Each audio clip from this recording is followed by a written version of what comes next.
Start करने से पहले आप सभी को जय श्री राम। अगर आप भी पावर स्टार पहुंच गए सच्चे वाले फैन तो जय श्री राम लिखना ना भूलें। कौन कहता है कि भोजपुरी इंडस्ट्री एक अश्लीलता इंडस्ट्री से जानी जाती है? जरा इस वाले गाने को जरा सुनिए तो।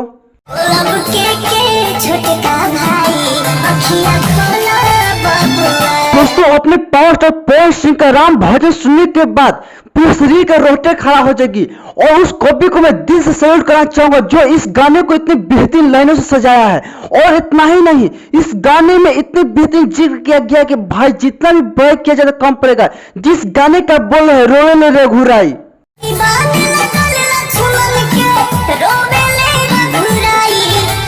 दोस्तों अपने पावर स्टार पवन सिंह का इस वाला गाना सुनने के बाद यकीन ही नहीं हो रहा कि इतनी बेहतरीन भोजपुरी में गाना भी बनाई जा सकती है। और इस गाने को मैंने लगभग 30-40 बार सुन लिया है। और दोस्तों आप सब इस गाने को कितने बार सुने प्लीज आप लोग कमेंट बॉक्स में राय जरूर दीजिएगा।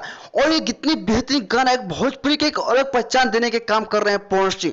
तो दोस्तों मिलते हैं नेक्स्ट वीडियो में, आज के लिए इतना ही। और मेरे चैनल पर नए तो सब्सक्राइब, लाइक और शेयर करना भूलना क्योंकि भोजपुरी की हर खबर इस चैनल के माध्यम से दिखाई जाती है। मिलते हैं नेक्स्ट वीडियो में, आज के लिए जय श्री राम।